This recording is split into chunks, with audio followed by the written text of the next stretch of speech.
অল্পপ্রাণ ও মহাপ্রাণ। অল্পপ্রাণ হচ্ছে যেটা উচ্চারণ করতে অল্প সময় লাগবে, আর মহাপ্রাণ হচ্ছে যেটা উচ্চারণ করতে বেশি সময় লাগবে।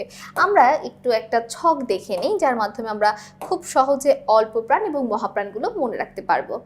দেখো, আমি এখানে ক থেকে ম পর্যন্ত 25টা বর্ণ লিখেছি। আমাদের 25টা বর্ণকে বর্গীয় বর্ণ বলে, কারণ এটা সব দিকে বাহু সমান, অর্থাৎ সব দিকেই 5টা করে বর্ণ আছে। তো সেখানে প্রথম সারিরা হচ্ছে অল্পপ্রাণ, দ্বিতীয় সারিরা হচ্ছে মহাপ্রাণ, 3 নম্বর সারিরা হচ্ছে অল্পপ্রাণ, 4 নম্বর সারিরা হচ্ছে মহাপ্রাণ এবং 5-এ আছে নাসিক্য। অল্প মহা নাসিক্য, ঠিক আছে? তো আমাদের এখানে আমরা মনে রাখবো কিভাবে অল্পপ্রাণ মহাপ্রাণ। 1 আর 3 অর্থাৎ বিজোড় সংখ্যাগুলো হচ্ছে অল্পপ্রাণ, আর জোড় সংখ্যা হচ্ছে মহাপ্রাণ। যখন মানুষ মানে জোর অবস্থায় থাকে তখন তাদের শক্তি বেশি থাকে, তাই তারা মহাপ্রাণ।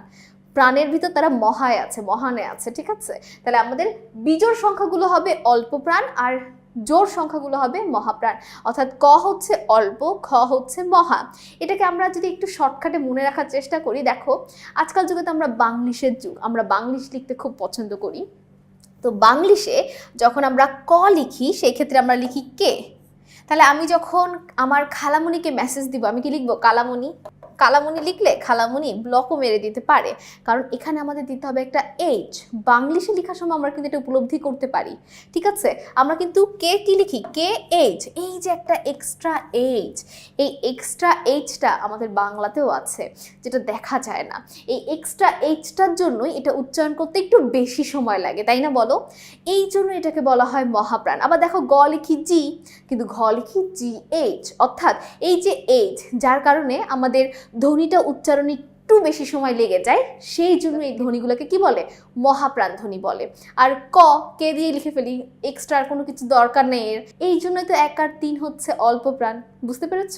এভাবেই সাজানো হয়েছে। যারা একা আছে তাদের 1 আর 3-এ রাখা হয়েছে, যারা জোড় সংখ্যা আছে, জোড়া আছে, তাদের 2 আর 4-এ রাখা হয়েছে, ঠিক আছে? তাহলে অল্প মহা নাসিক্য। তাহলে চলো দেখি আমরা আমাদের প্রথম প্রশ্নটা। আমাদের এখানে প্রথম যে প্রশ্নটা আছে সেটা দেখো, কোনো ধ্বনি উচ্চারণের সময় নিঃশ্বাস জোরে সংযোজিত হয়, অর্থাৎ যেটা উচ্চারণ করতে কি বেশি সময় লাগবে, তাই না? সেটাকে কি বলবে? অবশ্যই মহাপ্রাণ। কোন ধ্বনিতে উচ্চারণের সময় বাতাসের চাপের আধিক্য থাকে? বাতাসের চাপের আধিক্য থাকবে কার সময়? অবশ্যই মহাপ্রাণের সময়। খালামণি লিখতে কালামণি লেখা যাবে না, যেমন ঠিক তেমন। মহাপ্রাণ ধ্বনির উদাহরণ কোনটি? এখানে কোনটা মহাপ্রাণ ধ্বনি? মহাপ্রাণ হতে হলে কি হতে হবে? 2 এবং 4-এ থাকতে হবে। তাহলে ক, এটা তো অল্পপ্রাণ, ক এখানেও আছে, তার মানে এটা হবে না। বাকি দেখো গ নিজে হচ্ছে 3 নম্বর বর্ণ, 1 আর 3 হচ্ছে অল্পপ্রাণ, তার মানে এটাও হবে না। বাকি অপশন থাকে খ এবং ঘ, 2 এবং 4। এটাই হচ্ছে আমাদের সঠিক উত্তর। ফুসফুস থেকে নির্গত বায়ু প্রবাহ কম থাকলে সেগুলোকে কোন ধ্বনি বলা হয়? অবশ্যই অল্পপ্রাণ ধ্বনি। অল্পপ্রাণ ব্যঞ্জন নিচের কোনটা? 1 আর 3 নম্বরে যারা থাকবে, তাহলে দেখো হ, এটা আমরা জেনে এসেছি একটু আগে, হ হচ্ছে মহাপ্রাণ। ধ, ঠ, ট, ঠ, এটাও হবে না।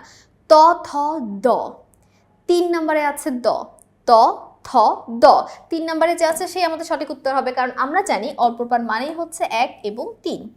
নিচের কোনগুলো মহাপ্রাণ? 2 এবং 4-এ আছে যারা, তাই না? তাহলে উত্তরটা কি হবে? দেখো তো, খ এবং ধ, এটাই হচ্ছে সঠিক উত্তর, কারণ খ হচ্ছে 2 নম্বরে আছে আর ধ হচ্ছে 4 নম্বরে আছে।